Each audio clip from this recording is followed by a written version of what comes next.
My Wrangler jeans from Walmart are legit my favorite go-to pants. They got that slim cut that's always fresh for going out. Hey, what's up? They're durable enough, even for my shift. Order up! And stretchy enough for when I want to kick back and chill with a movie. So basically, they can do it all, and on my budget. I mean, come on. You really can't beat all that. Shop your Wrangler pants at Walmart.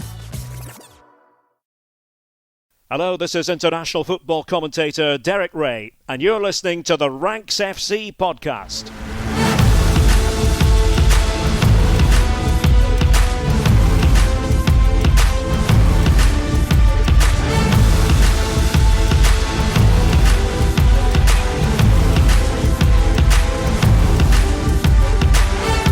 Ciao, Rank Squad. Today we are flipping things over to perhaps the most competitive league in Europe this season in the form of Serie A, where chaos has ruled over the course of the summer.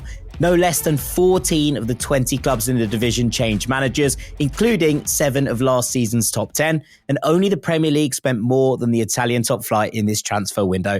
My name's Jack Collins, and I'm joined across the water by a man who has loved the rebirth of Calcio over the past few years. Live from San Diego, it's our transfer guru, Mr. Dean Jones. How you doing, mate? Hello, mate. Yeah, I'm good. Yeah, I mean, it's been basically since we were at Bleacher and the AC Milan resurgence began. I reckon that's about the time when I properly had my head turned and got back into the Italian football scene.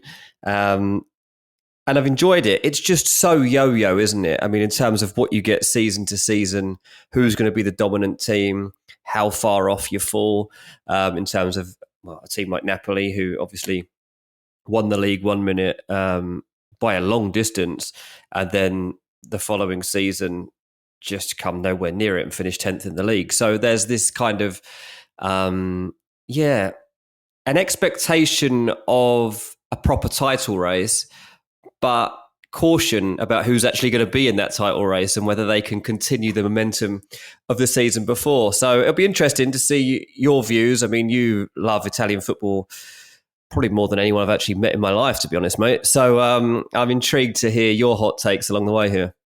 Yeah, I mean, what's really interesting about it at the moment, I think it's very much the most competitive league that Europe has to offer, right? And we're discussing it in a way that, no one has kept hold of a title. No one has won back-to-back titles since Juventus's long run of dominance was ended. Obviously, Inter have won it twice in that 5-year period, but it's changed hands on numerous occasions.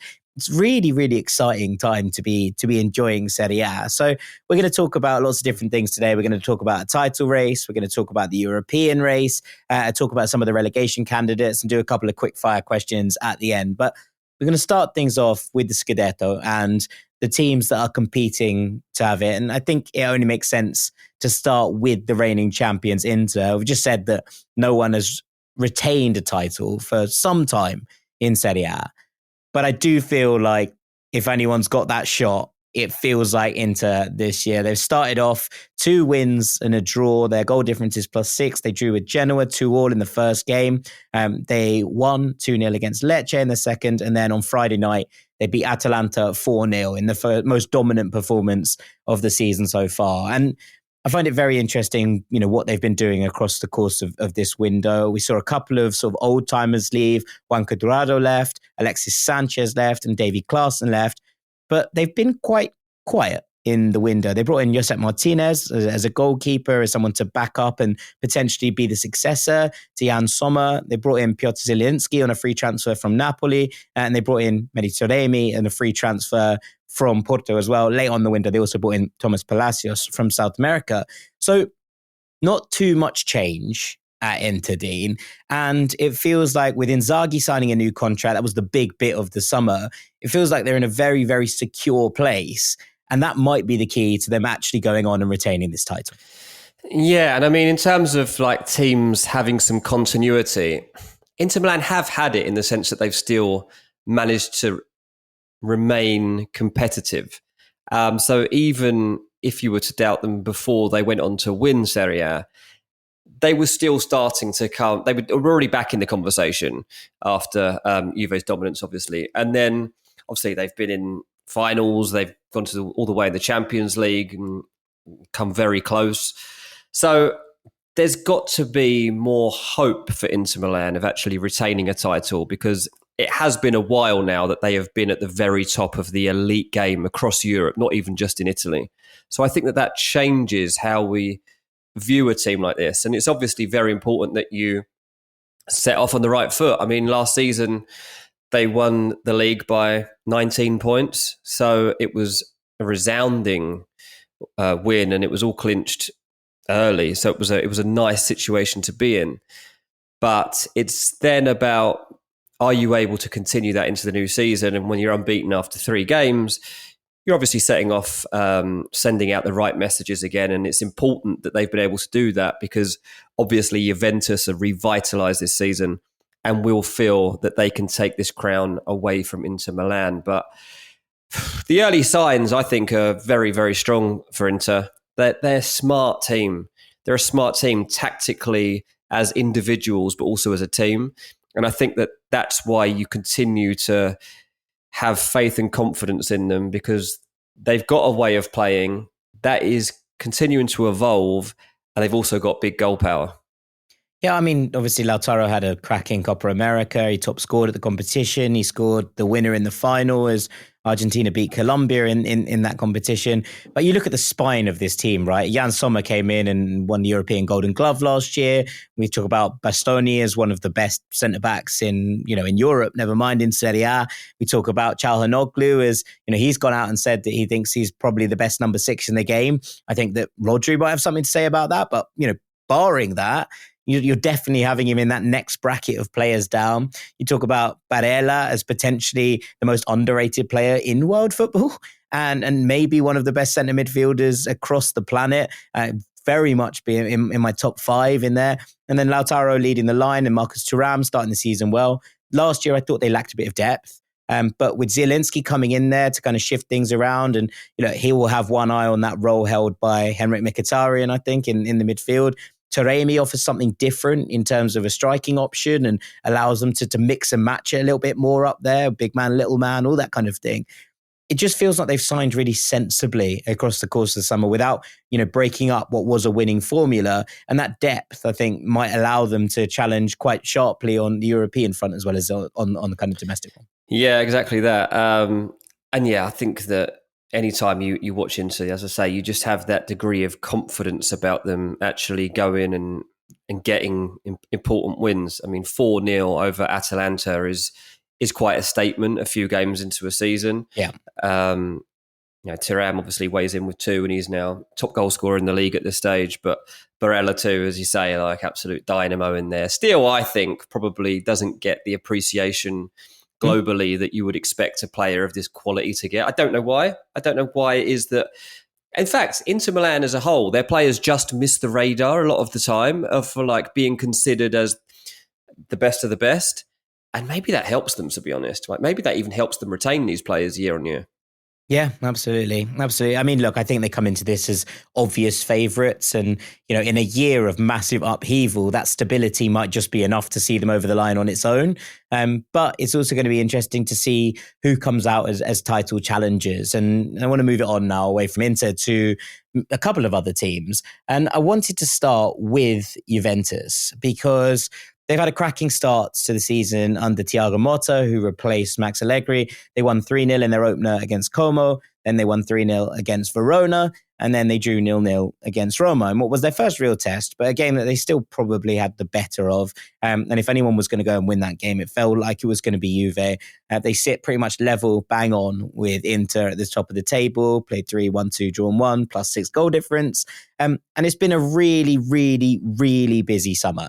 So we saw a massive clear out of not just the old guard, the likes of Adrian Rabiot, Daniele Rugani, Federico Chiesa, who's been there for a while, Wojciech Szczesny, ended up retiring from football, Alexandro, but also some of the youngsters that they clearly didn't feel were either up to it or that they felt were able to provide the financial capital for them to have a complete reset. So Matthias Sule went out, Dean Huijsen, who was on loan at Roma last year, Samuel Alling Jr. was used as a make-weight in a deal alongside Barnechea, Fabio Moretti's gone out on loan, Moise Kean someone who's been in and out of the club a couple of times. He's off as well. And Thiago Jallo was seen as surplus to requirements. In their place, we've seen a lot of names come in. Douglas Luiz from Aston Villa, Kefren Turam, who came in, French international, son of Lilian Thuram, who obviously played for the club. Juan Cabal, who came in from Serie A. Nico Gonzalez has made the jump across from Fiorentina after being their best player for some time. Chico Conceição,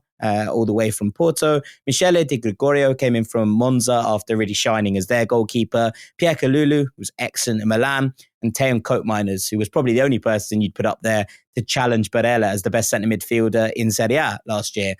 That's a hell of a window, Dean, not just in terms of the names that have been brought in, but in terms of clearing out the decks and allowing Motta to have free reign over what he wants at the club at this point.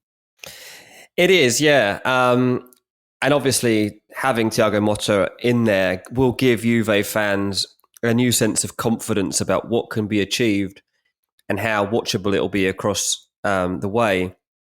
There has to be some doubt, though, about how well the first season can go in terms of whether they truly can challenge Inter this quickly with a new look team, with a new coach, with a new style of play, and with Champions League football at the same time. Like, how's Motta going to balance all this out? I think that's probably the big question for me.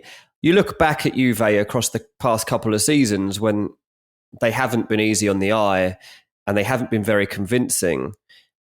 They did manage to actually, they managed to put together some decent runs somehow, whether it was just putting off some 1-0s in a row or whatever it might have been.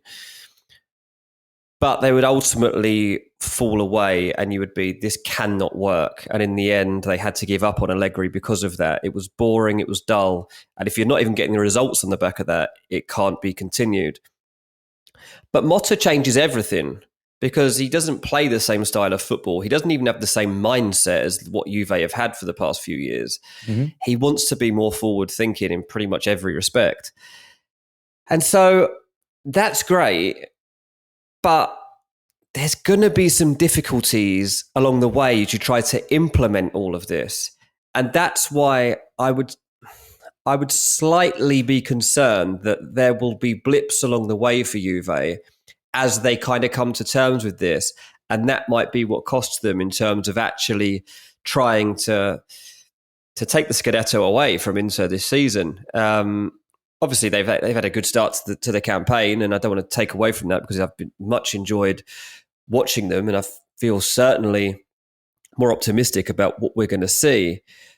But I really don't know that I can see them putting all this together straight away and like taking the title. That would be unbelievable achievement from Motta. And it's kind of like, how much do you expect this soon? Is it okay to just come second and have a good Champions League run? Do you just dismiss the Champions League and focus on domestic action? There's all this balance for Motta. This is his first like major job in coaching at an elite level. He's obviously like highly regarded already in Serie A, but now he too is stepping up a level and he's doing it with this new team at the same time. And obviously a lot of the changes he's made are in the midfield, which is a very complicated area to try and fix quickly. True, but if you're going to bring in players of this kind of quality, you expect them to kind of hit the ground running. Dougie Luiz was brilliant for Aston Villa last season. Teun Koopmeiners is absolutely sensational as Atalanta ended up winning the Europa League. And Kefren Turam's been someone that's been touted as, you know, one of the preeminent kind of defensive midfielders coming through across the world. And you look at the players that have gone out in that regard, and the likes of Adrien Rabiot, who's somehow been clinging on by his fingernails for about 4 years, it feels. It does feel like Juventus have a freshness about them and a dynamism around them that has been lacking, I think. And there is serious quality that's been added. And actually, in terms of players who've been there and done it in Serie A, you know, Michele Di Gregorio, as we say, part of that Monza run that allowed them to, you know, surprise almost everybody. Kalulu was really, really impressive for Milan in spells, I think, alongside either Malik Chow or Smori. And then you kind of look at Nico Gonzalez, who, as I say, that will hurt everyone in Florence because that was a big loss. And to lose another player to Juve after losing Vlahovic and Chiesa, is going to be something that stings there. But they're looking at players who have already kind of shown they can do it. Juan Cabal as well at Verona, really, really impressive. So there are players here who should be able to hit the ground running. They're not going to be surprised by the pace or the technical ability or the quality of the league. There's a couple of others who you're kind of looking at and thinking they should be able to make this jump quite sensibly. And I suppose the only question really for me is Juventus's depth. If Vlahovic gets injured, do they have someone ready and able to take over in that centre forward role? I can't see it from the squad that you're kind of looking at. A couple of players can play in there. We could see Kenan Yildiz play in that area, but I think we've seen that Thiago Motta wants to play him in the 10 role when he can. He's been given the 10 shirt. It's a big responsibility for the young Turkish international. Nico Gonzalez can play as a 9, but I don't really like it. Same with Chico Conceição. I think they're a little bit light there, and I think they're a little light at centre-back if someone like Bremer gets injured, because they will lose the basis of which this defence is built. But look, so far so good, and I'm excited to see what Thiago Motta can do with this side. Yeah, and while I say like Motta's trying to overhaul pretty much everything, the one thing he's retained is at least a sense of resilience about Juve, which is what, typically you get from an Italian side who's going to go on and win a title, is that they're going to be defensively resolute. And I mean, this is a Juve team 3 games into the season that not only haven't conceded a goal, but haven't really given up too many big chances. Yeah. And I think that that's one of the keys too, is like, not only is he going to make this team easier on the eye, not only will they be more fluid, not only should we see a better version of Vlahovic unlocked because of the players that are going to be around him, but that back line is looking locked right now. And that is a promising aspect of their play as they build towards a title. Yeah, 100%. And the youth getting an opportunity as well. We've seen Mbangula, we've seen Cambiasso, we've seen Savona. A lot of players been given that opportunity as well. I think that's something that we'll see kind of develop over the course of the year. I want to take us on to Napoli, who are potentially a surprise inclusion in this first pit about title contenders. But I don't think you can dismiss the idea that Antonio Conte comes into clubs, especially when he doesn't have to play European football, and he wins leagues. And it's what we've seen so many times. We saw it at Juventus, we saw it at Chelsea, both off the back of difficult seasons the year before. We saw him come in at Inter and win the title. Whilst they were in Europe, they got knocked out before Christmas. And look, 2 weeks ago, everyone was panicking because they lost their first game 3-0 to Verona. And everyone was like, oh God, this could be an absolute nightmare. But since then, they've won 3-0 against Bologna in a very, very impressive performance. And then they dug it out deep to win 2-1 late on against Parma this weekend. Late on is probably, not doing it justice. 92nd minute and 96th minute. Yeah, I mean, look, they found a way, but they've had an interesting window as well, right? Alessandro Buongiorno coming in, David Neres coming in, Rafa Marin coming in, on loan from Real Madrid last season, did really, really well, and they're excited about him as a potential player. Spinazzola feels like he's the kind of player that might thrive if he can stay fit. Lukaku was the man that Conte wanted to lead the line. He got him, and he's also got a bit of Highland flair in Scott McTominay and Billy Gilmore as well. Out go Leo Ostergaard, Jesper Lindstrom, Jens Kajust, Nathan, who just didn't succeed in replacing Kim, Diego Dema, who's been in and out for about 5 years. Zielinski's a big one, and obviously Victor Osimhen ends up going to Galatasaray after the window shuts in both the rest of Europe and in Saudi Arabia. Wild to think that 12 months ago, even at the start of the summer, if you said that Victor Osimhen would end up at Galatasaray at the end of the transfer window, people would have been calling for the men in white coats, right? Like they would have been like, that man's gone insane. But here we are. Look, last year was a disaster, unmitigated disaster for Napoli. 3 coaches, just the team not functioning in any sort of possible way and really struggling after Spalletti went. They have put all of their faith in Conte. And that whilst the first game of the season was, again, a disaster, I think what we've seen is the start of something at Napoli where they're going to be able to change this system. They've brought in the right players to stick in into a Conte 3-4-3, which looks like what he's going to play. I'm really excited about this. And I think it would be wild to rule Napoli out with this amount of talent and this man in charge, because Conte is a master planner. And when he doesn't have to deal with European football, he has the ability to bring out game plans that can beat almost anybody. And I think that Napoli are going to benefit from that massively this year.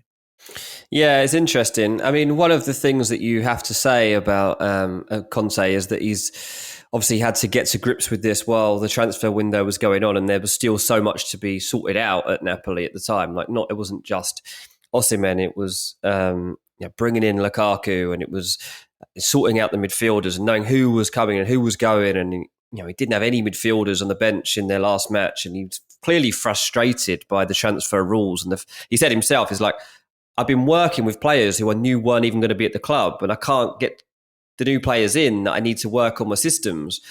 So they've come through the first 3 games of the season with 6 points in the bag. And I think you take that from those first 3 matches. I don't think it really matters where the 6 points have come from. So you can kind of write off the Hellas Verona one because they've made up for it by beating Bologna and Parma. And that was all that was important for right now, because he hasn't had the time and the personnel to actually implement what he wants to implement.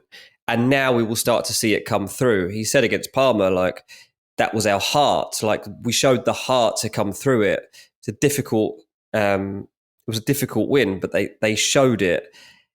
And Lukaku is somebody that you really need to get off to a good start. I don't think there's any doubt about that. And to have him instantly kind of regarded as a hero for getting them back into the game and giving them a platform to complete the comeback is extremely important. I think Lukaku will do really well at Napoli, especially under Conte.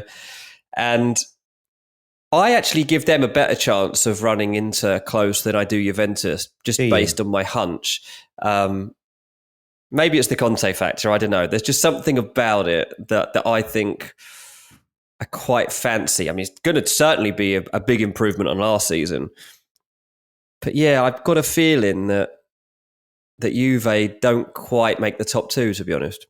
It's interesting because there are players here, and some of them have been brought in and some of them have been there for short periods of time, and some of them are long-standing servants. But someone like Pasquale Mazzocchi, who joined in January, son of Naples, Neapolitan, rejoined the club in January, got sent off in his first appearance, right wing back. Conte is going to love him. He rumbles up and down the touchline. He's the exact type of wing back that Conte likes. On the other side, if Spinazzola can stay fit, then he's going to love him as well. Buongiorno, I think, could be an absolute revelation at centre-back. Brilliant year at Torino last year.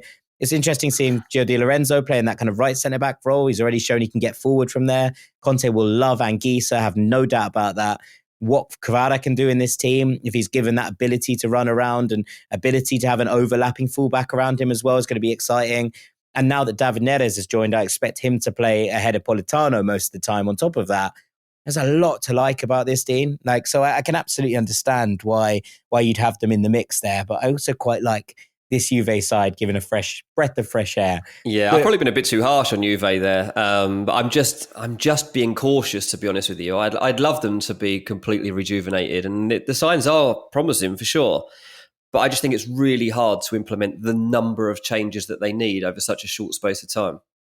Yeah, I mean, look, after the first week, and I like doing these shows a little bit later, because after the first week, when Napoli lose 3-0, you're thinking, God, are we going to have them in? Which bit of the conversation are they going into? Where are they going to fit? But I think we've seen enough already to suggest that they're going to be up and about it under Conte. Yeah.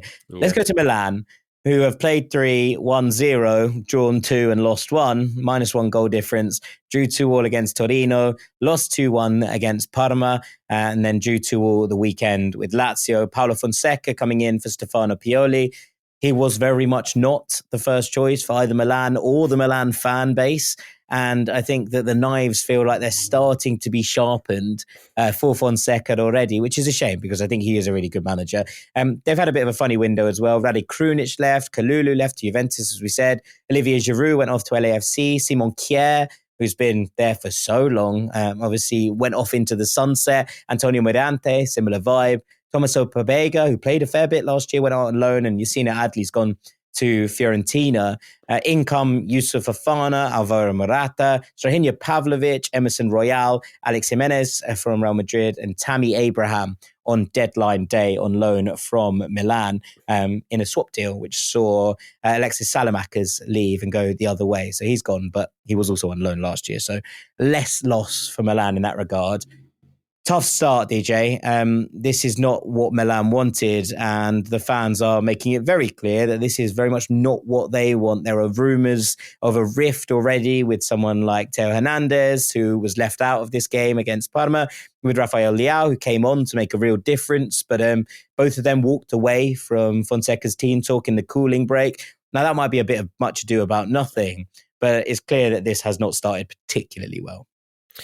Well, no, it definitely hasn't started very well. I mean, they're 14th in the league. And when we were coming into the season, I was really excited about this AC Milan team and the makeup of it. Genuinely, like they were one of the teams I was most looking forward to seeing in the early stages. And you get to the first match, Torino at home, the anticipation is there. There's the slight edge of, is this manager really going to be the right man? And you're heading into the final 2 minutes of that game and you're 2-0 down against Torino. And you're thinking, this isn't good. And then an 89th minute goal from Morata starts to give them hope. And then they score an equaliser in the 95th minute to salvage something from that first game. And you're like, okay, that's a huge relief. But then obviously the doubts grow, about this project. And now you get to it. You're looking back on 3 games into a season in which you're really trying to show what your intent is going to be. And you've got 2 points to show from it. And not too far in the distance now, you can see a Champions League tie against Liverpool. And then straight after that, a derby with Inter Milan. So the next fixture against Venezia really is a big one for AC Milan to kind of really make themselves known in this season, because we haven't seen an authoritative performance from them yet. And we haven't seen a positive result from them yet. They need to get it before they get to those next 2 games.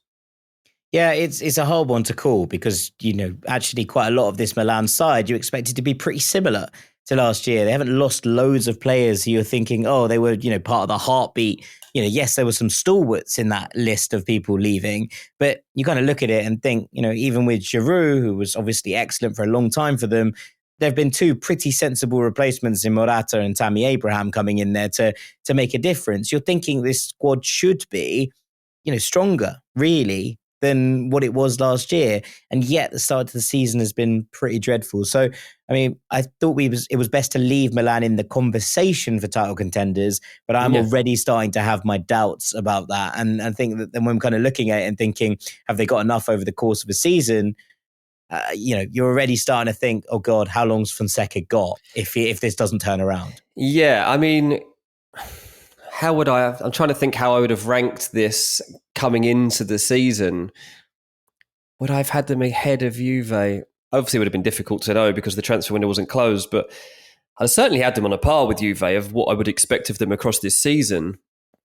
And now, if I was to, given the teams that we've just talked about so far here, I'd have Inter at quite a clear number 1 right now as my rank to expect to go on and to win this league. And then I'd probably have Napoli, then Juve, and I'd have Milan in 4th, just out of that ranking. But as you're watching it right now, you're not actually expecting them to even come 4th. So that's the kind of bridge that they've got to build in this early stage of the season. They've got to use this international break to get to grips with what they've got coming up because, they really are in for a tough spell. As I say, like not only those 2 games against Liverpool and Inter, but they've also got Bayer Leverkusen, of course, coming up in the Champions League as well. This is a really testing time for Fonseca, and he's got to get it right quickly, or there will be a proper section of that fan base turning on him. And there's already, as you say, murmurs of it, but you don't want it turning too heavy so early on to a season. Yeah, 100%. And look, I wasn't quite sure where to draw this line. We always said we do title contenders in part 1 and then European challengers in part 2. To be honest, right now it feels like Milan should probably be in the second part of this conversation. And maybe Atalanta, who we're going to open up part 2, should have been in the first part because whilst they haven't had a great start either, they feel a little bit more settled at the very least than Milan do. But we're going to talk about them at the start of our European challenges section after the break. Don't go anywhere.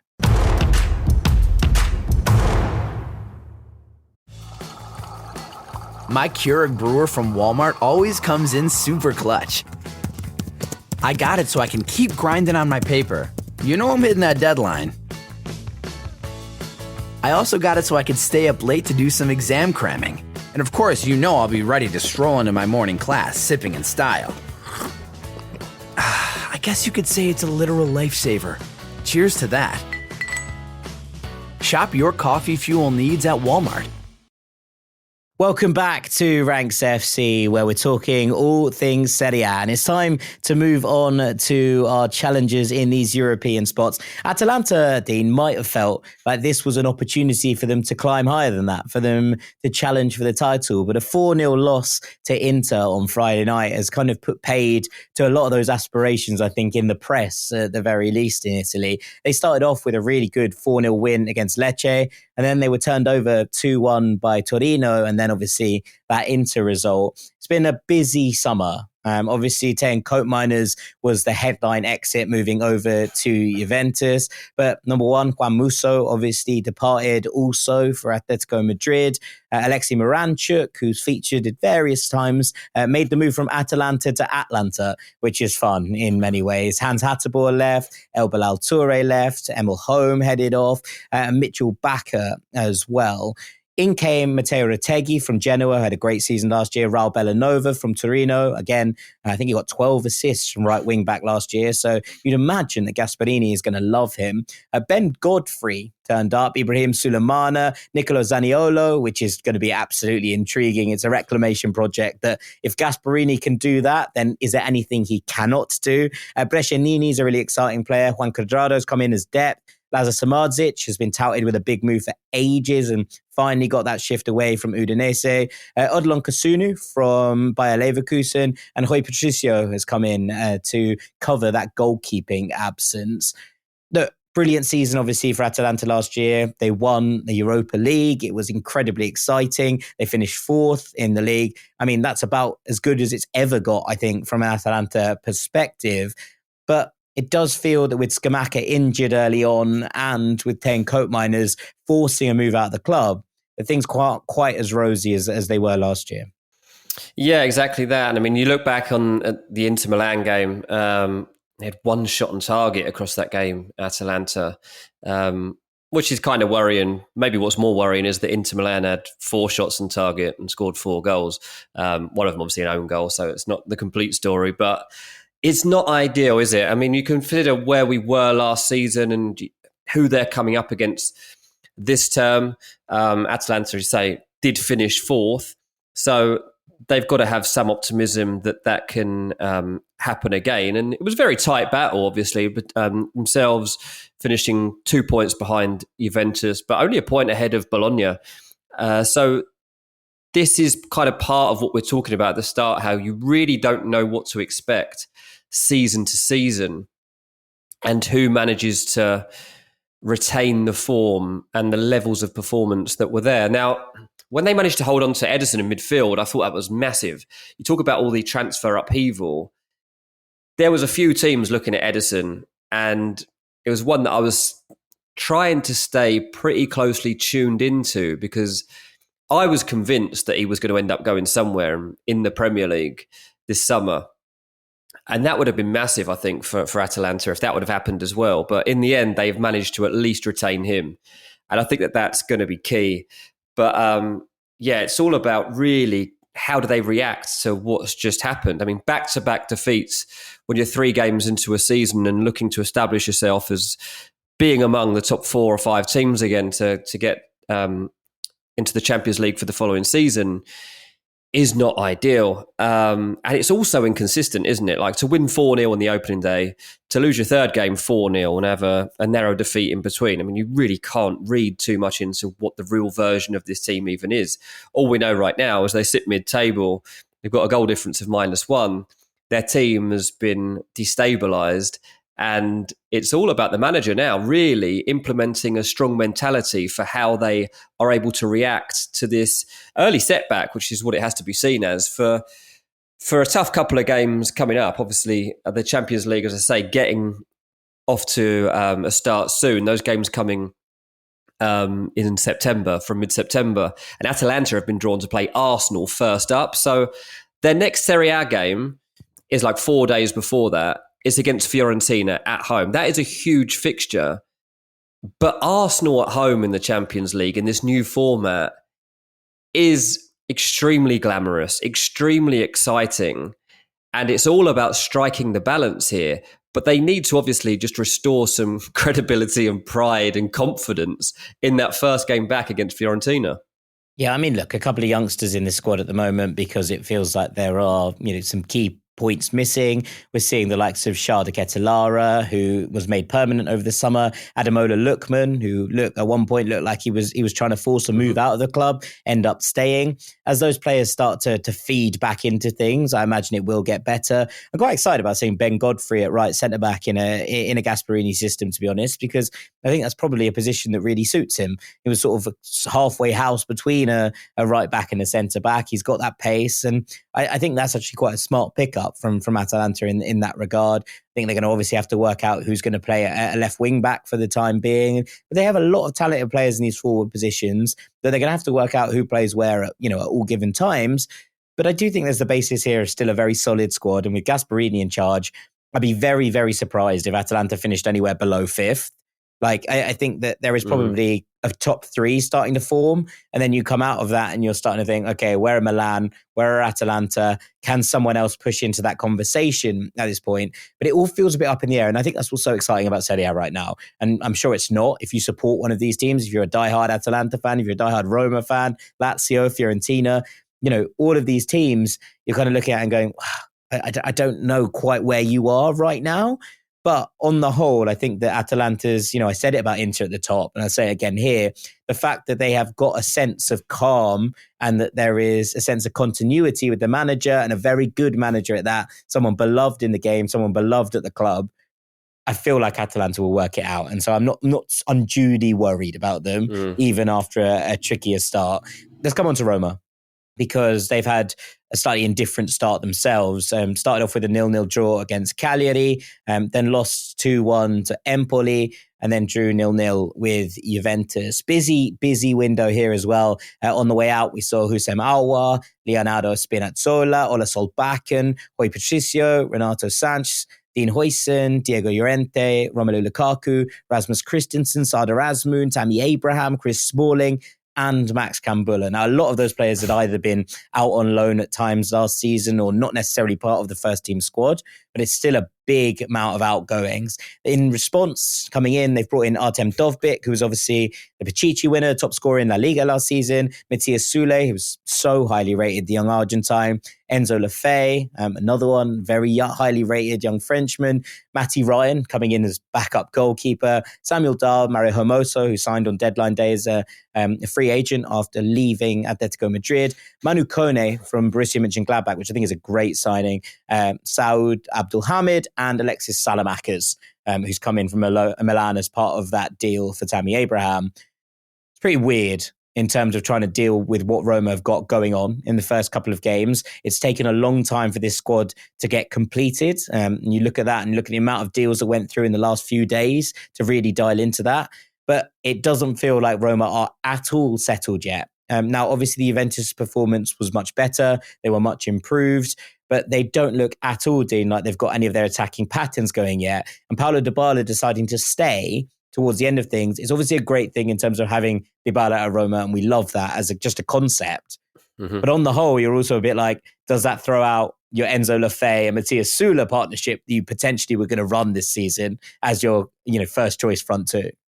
Yeah, but they've got some amazing options up there, and I actually do like the way that this team is kind of taking on a new look for the new season.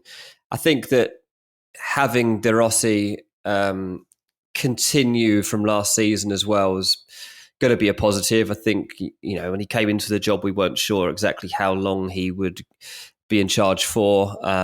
They made it clear early enough in the summer that he would be able to visualize exactly where this team was heading, and had seen enough at the end of last season to gauge where they were at and what would need to be improved. So I think that that's been key. I mean, De Rossi says that he feels like he was born to do this job.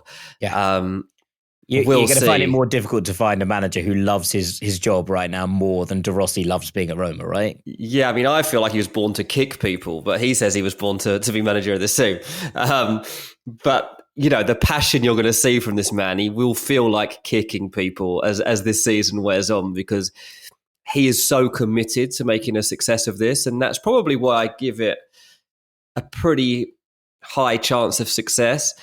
But I always have this in football where I'm concerned when there's too much emotion attached, because you just look, to just take an example of the complete opposite. Say Arne Slot goes into Liverpool, right? And you see that how his controlling demeanour and manner and fresh eyes on the situation kind of calms everybody down and actually seems to evolve the team quite quickly.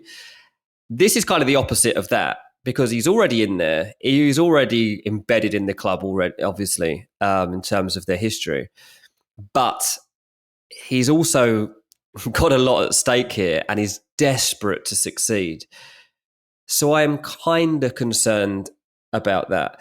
But I think the one thing you'll have about this Roma team is that they'll be difficult to beat. That's what he's going to be all about, right? And you look across the season already. The Empoli one will probably still be niggling away at him, because that's not a game that you would be expecting to be trailing 2-0 in. And they've managed to, well, I'd say restore some credibility by give themselves a chance in the game by coming out of it with 2-1. But ultimately, they've got to move forward and try to set the stall out here for what this rebuild is and how quickly they can actually assert themselves on trying to get among the top 5. I don't think they'll make the top 5. Is my immediate take on it. If I'm forced to make a decision on it, I'll just be no, that they just won't cut it. There'll be too many flaws in the process as to this point. But that doesn't mean I don't think De Rossi can achieve something here. I just think it does need patience, but that means that he's got to be patient with these players that he's kind of bring together as well. Yeah, look, I really do like some of these signings. I think Manu Kone is a massive one. And one of our patrons, Jill, we were talking about this on Monday's postbox about Roma, and she described the midfield as glacial ahead of Manu Kone's arrival. And I really enjoyed that as a description, because also it was incredibly correct. But Manu Kone adds a real dynamism in there. And I think that once they get this front three to click, and I'm not quite sure exactly what it's going to look like. We've seen Sule and Dybala behind Dovbyk. Whether Lafay gets a run out in that kind of space as well is yet to be seen. But I do think that once those three start to click, the attacking patterns will start to make some sense from a Roma perspective. And that's got to be seen as a positive, I think, right now. Dovbyk, obviously, absolutely electric for Girona last year. Does a lot of things right. Hasn't quite looked at home yet, but I think that it will come. And I think there'll be a moment where Dovbyk clicks and Roma absolutely roar into gear. If that is early enough in the season, I can see them challenging for a Champions League place. If it doesn't click until January, you can see them struggling to kind of finish in that top 5, as you say. So, yeah, a lot of turnover, a lot of bodies in and out at Roma, but I am excited for them. I do enjoy that you said I quite like the new look. I like the new look in terms of players. What I don't like is the new look in terms of kits, because how on earth have they managed to get these Roma kits so wrong?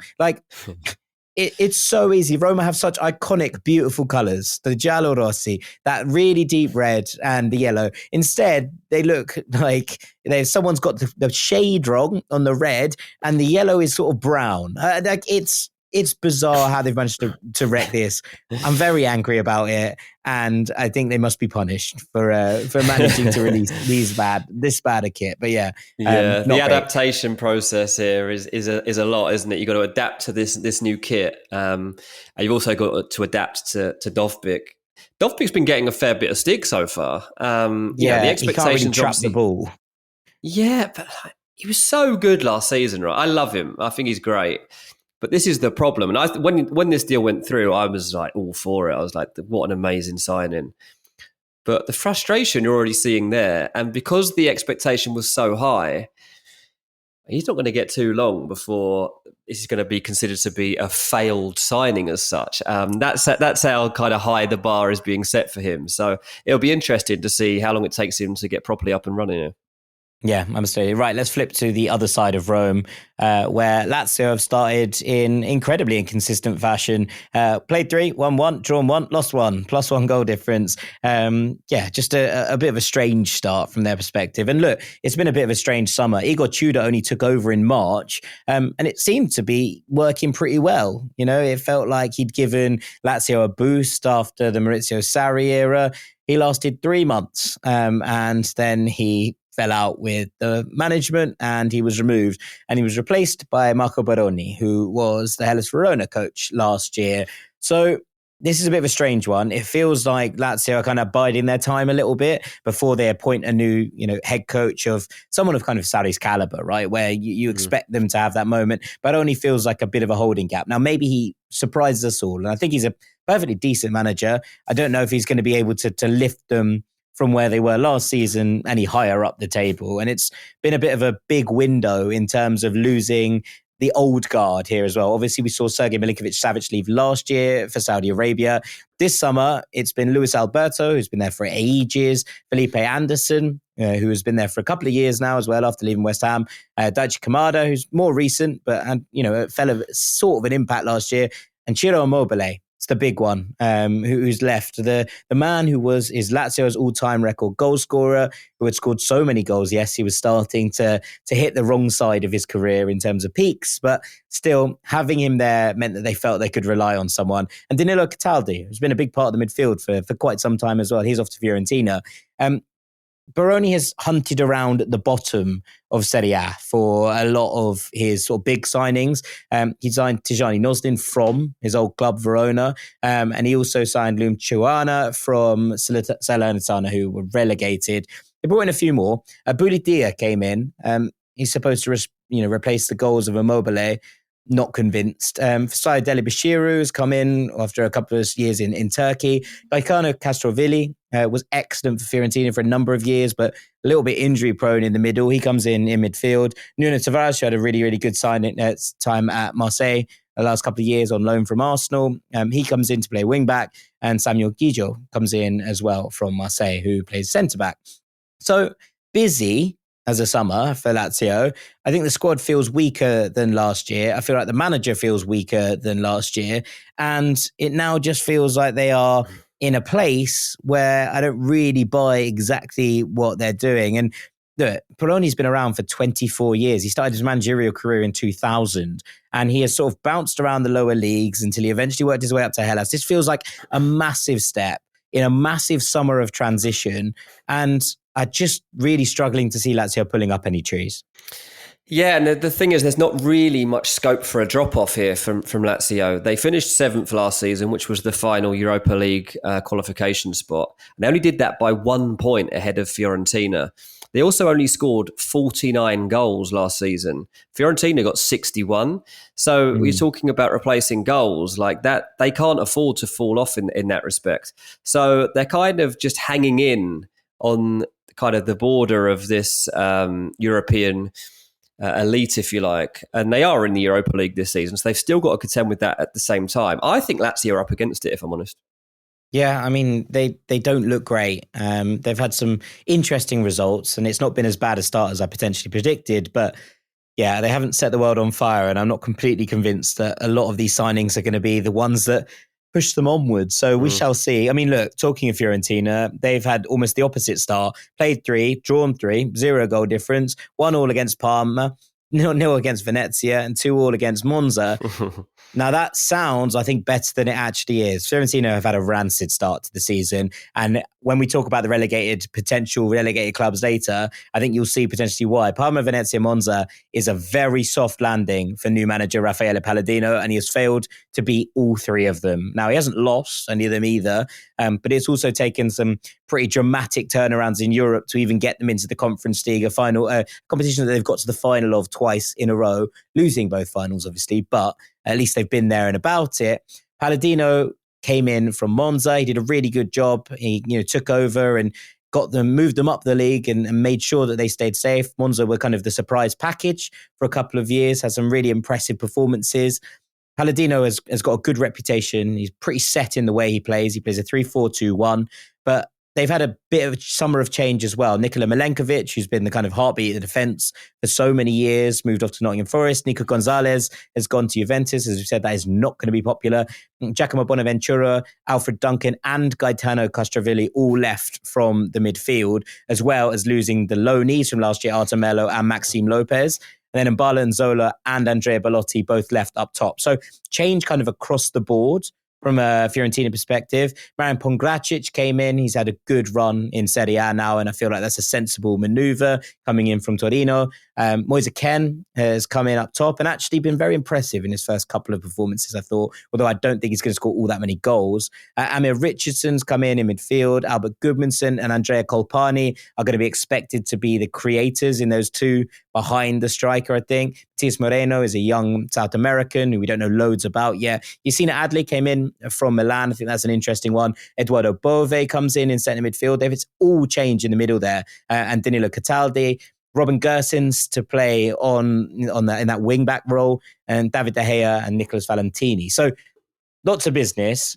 Fiorentina have started the season pretty dreadfully. It's going to take some time for Palladino's methods to set in and to come to fruition. I'm quite excited by some of these signings, Dean, but generally it does feel like this is a Fiorentina side that could really go either way. Like, I wouldn't be surprised to see them finish 12th. I equally wouldn't be surprised if this all clicked, if they finish 5th.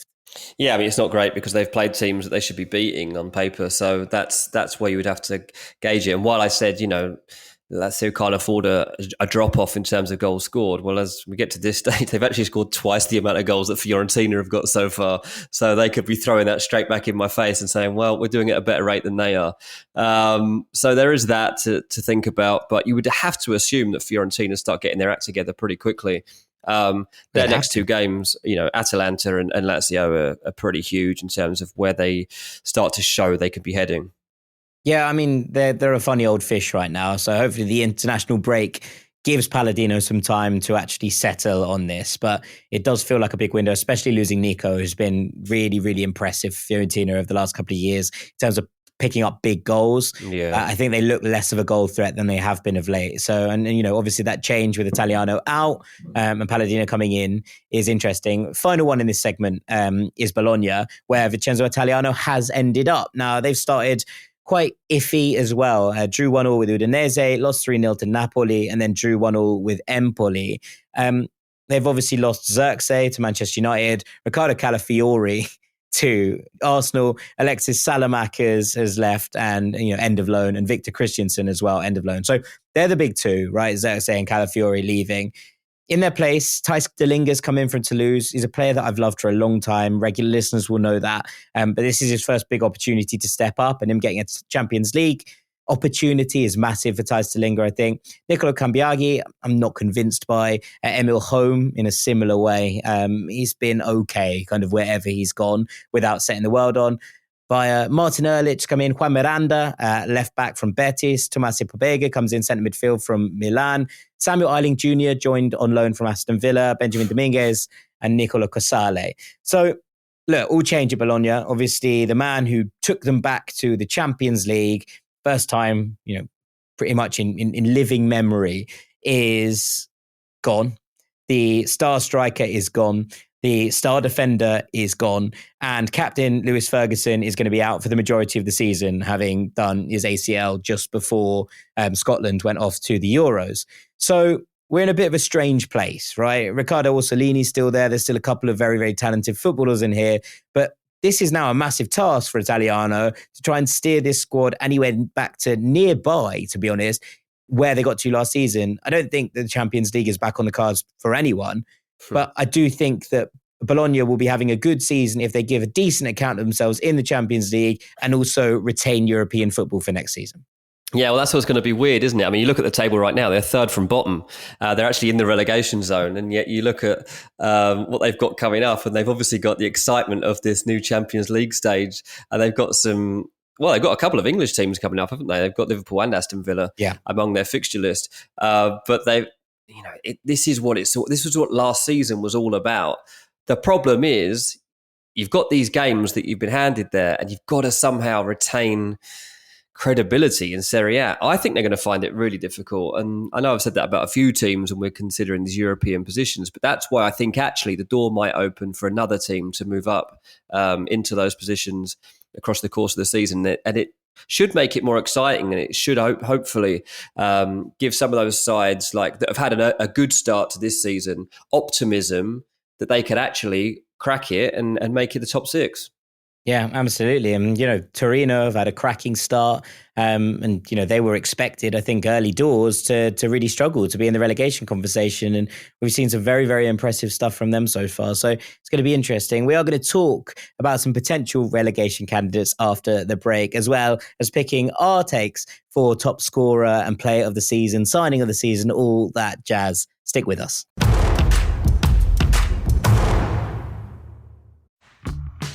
Walmart has Straight Talk Wireless, so I can keep doing me. Like hitting up all my friends for a last-minute study sesh. Or curating the best pop playlists you've ever heard in your life. And even editing all my socials to keep up with what's new. Oh yeah, I look good. Post it. Which all in all suits my study poppy main character vibes to a T. Period. Find and shop your fave tech at Walmart. Welcome back to Ranks FC. It's time for Jack Collins to go into his element. Jack, dig deep and give us some relegation candidates from Serie A, because this is definitely not my niche, mate. This is yours. Yeah, I mean, to be honest, I think there's about 10 teams that could get relegated. And so we're in a really strange place. And look, before the season began, I think we'd have Torino in there. I was going to talk about Udinese and Hellas Verona, but both of them have started the season really well as well. So it's quite hard to judge. But I think we'll start with the three promoted sides. Venezia came up, through the playoffs. They have struggled in the opening days of the season. They lost 3-1 in the opener to Lazio, drew 0-0 with Fiorentina, who doesn't, and then they lost to Torino as well. It doesn't feel like they're going to be celebrating, I think, at the end of this season, because their manager got nicked by Torino. And so they've decided to replace him with Eusebio Di Francesco, who got relegated last year with Frosinone. So it's hardly, I think, the world's most inspiring appointment that they've made. There's a lot that's going to sit here on various key players. Gianluca Busio had a really important role to play last year in midfield. He's not been able to get in there. And they brought Alfred Duncan to play alongside him because his contract expired with Fiorentina. Joel Poyampalo was the Golden Boot winner in the second tier last year, and he needs to get back from this injury as soon as possible if Venezia are going to stand any chance of staying up. There are some interesting players coming in here. I think that you look at Oristiano, who joined from Inter. He's someone that might be able to have an effect, but Tanner Tessman leaving, I think, is a big blow for them, heading off to Lyon. I'm just not feeling that they're going to have enough to stay out of the relegation mix here. So I'm going to say that Venezia, sadly, even with Drake's investment, potentially are going to struggle. That wasn't God's plan. Right, let's come on to Parma. Look, it's a funny one because Parma feel quite settled in a weird way. And look, I think that you kind of think about Parma and the glory years that Parma have had. And, you think about Gianluigi Buffon in that Parma kit and, Hernan Crespo. This Parma jersey is such an iconic part of Italian football. So it's great to see them back in the top flight. They've had, an okay start. They drew 1-1 with Fiorentina. They then beat Milan 2-1 and they lost narrowly 2-1 to Napoli. That's a very good start from a pretty tricky opening test of fixtures, I think. And it feels like having won Serie B, they are ready for this. They've been pretty solid. There's players in there who felt they were too good for the second tier, who felt like they were too good, not that they felt that themselves. It felt like they were too good for the second tier. Adrian Bernabe is one of them, who obviously was at Manchester City for a while. He created almost everything last year. I thought he was absolutely brilliant across the course of the season for Parma. And I feel like, despite having a relatively calm summer, they feel like they have made the transfers permanent that they needed to make permanent. They've added a couple of extra depth options in attacking places, and they've added some fullbacks. Parma feel like the most settled. And, a couple of weeks ago, I spoke about Leganés being the side that felt most settled coming up from the Segunda into La Liga, and that they probably had the best chance. I feel like Parma are pretty similar. Como are the wild card, right? So obviously now managed by Cesc Fabregas, who took over from Assign Roberts, who had done it for most of last year, having now achieved his coaching badges. This was always the plan, but it does feel a bit weird to basically be like, here you go, here's your first chance of managing ever in Serie A after we've been promoted. Now it's been a pretty poor start. They lost 3-0 on the opener to Juve. They drew 1-1 with Cagliari, and then they lost the last game 1-0. They've played all 3 of those games away from home because they're not sure if their stadium is going to be ready or allowed in Serie A, which is pretty weird, although it is a really beautiful stadium on the edge of Lake Como. And you'd imagine that there's going to be a lot of people clamoring for tickets to see Como once they actually do start playing at home. So they basically need to make it big enough to actually host Serie A games. So that's currently the thing that they're going through. I mein, look, they've brought in some really exciting players. Rafael Varane comes in, which feels like the kind of glamour signing that Como needed. Pepe Reina and Alberto Moreno come in, with experience. And also, so do Andrea Belotti, Alberto De Sena, and Gabriel Stravezza, who all played a lot in Serie A at this point. Look, there's a lot of experience here. Are these players going to be good enough to challenge for Europe? I don't think so. But should they have enough to see them past a couple of the sides that feel maybe a little bit more stale or like the project has come to an end at the bottom half of this? You'd think that if these players play up to their capabilities, and we know like the likes of Patrick Cutrone are there as well, Como should be okay. But we've also seen in the past that, signing these big names for a side that was just promoted doesn't always work out in the way they want it to. So especially with a rookie manager, I think there's a lot up in the air for Como, but they do look stronger on paper than a lot of the sides around them. Yeah, absolutely. Good job, mate. Good job in terms of running us down there.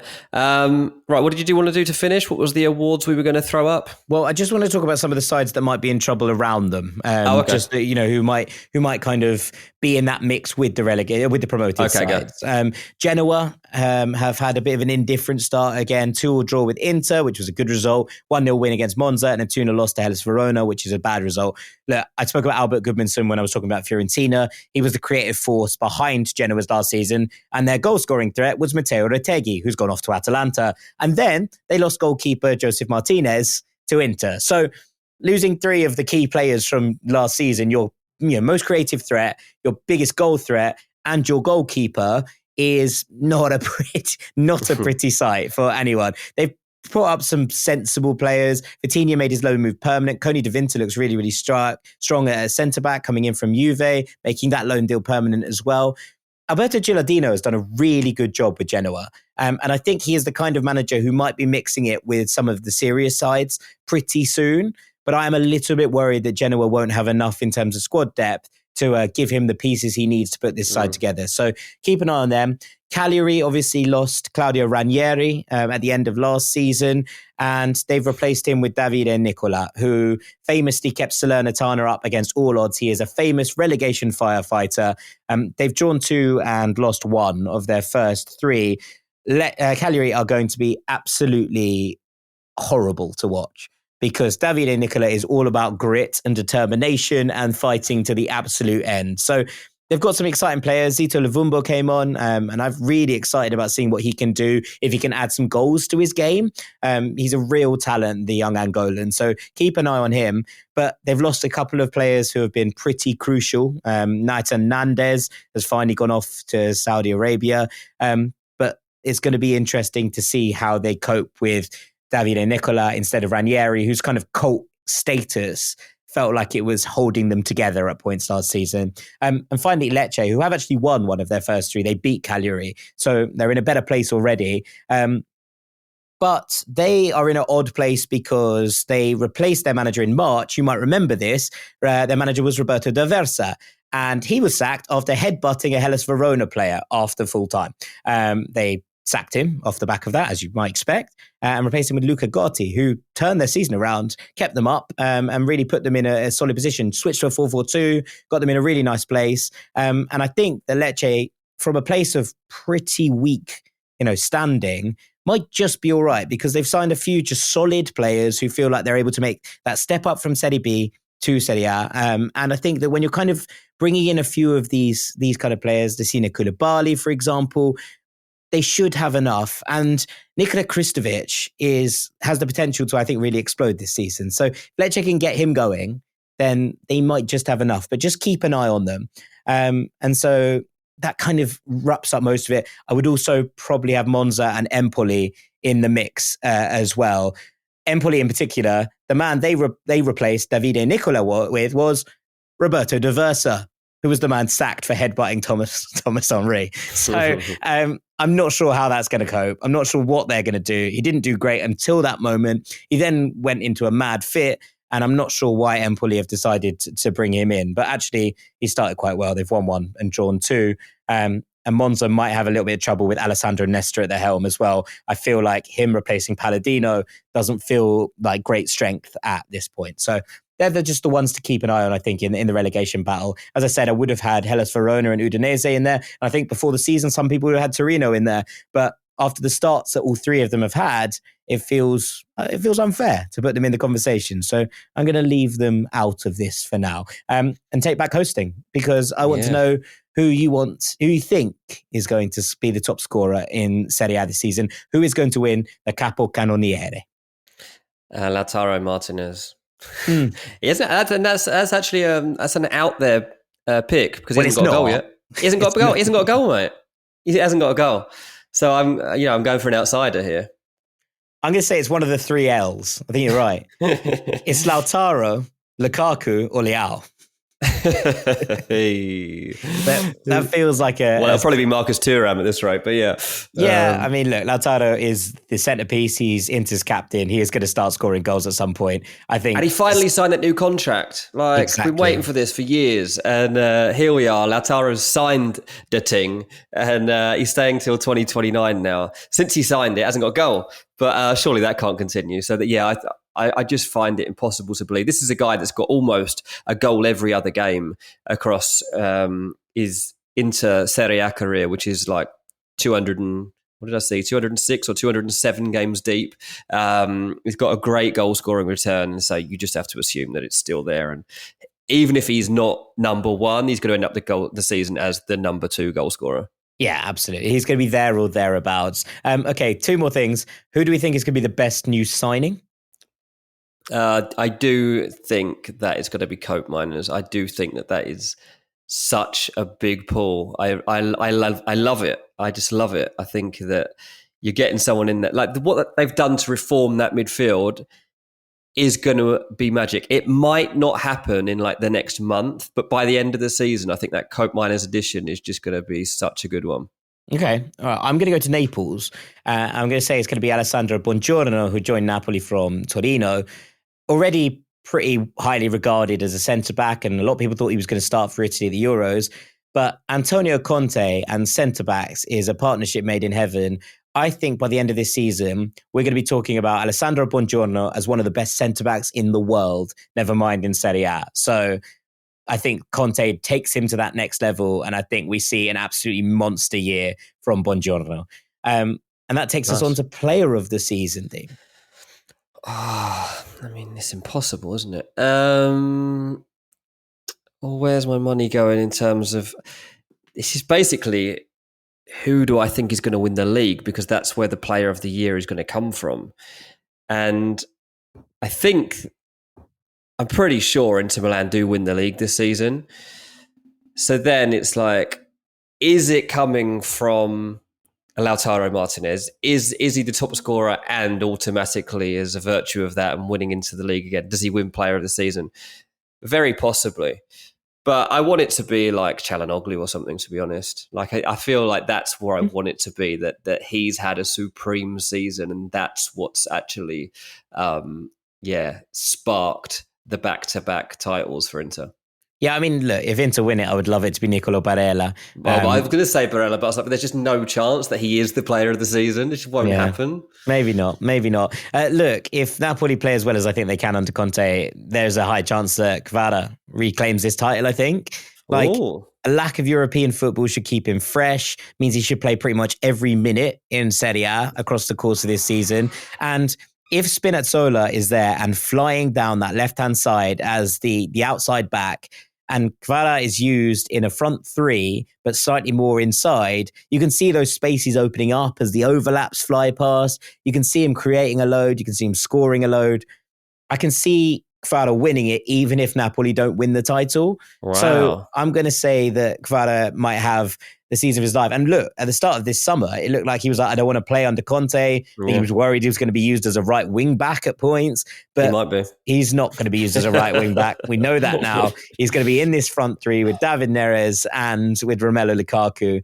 And I think this could be pretty special from both Napoli and Kvara. That would be fun. I prefer your pick. I prefer your pick massively. I like that. Yeah, absolutely. All right. Well, with that, I think it's probably time for us to call it a day. Good research, mate. Appreciate it. You're very welcome. You're very welcome. Thank you very much to Mr. Dean Jones. Cheers, mate. I've been Jack Collins. This has been your Serie A preview show here on Ranks FC. Thank you so much for listening as ever. And I can confirm that we have a surprise for you later in the week with the first of our new shows starting on this channel. It's going to be not Dean and I, but actually an old face returning. Sam Tighe hosts a new podcast on Ranks FC. The comeback. Don't call it a comeback. Don't call it a comeback. The prodigal son returns. He's going to be hosting a show called The Truth with old friend of the pod, Doogie Critchley. It's going to be coming out on Friday morning. Very, very excited. It's going to be finding a balanced view on some of the most controversial topics in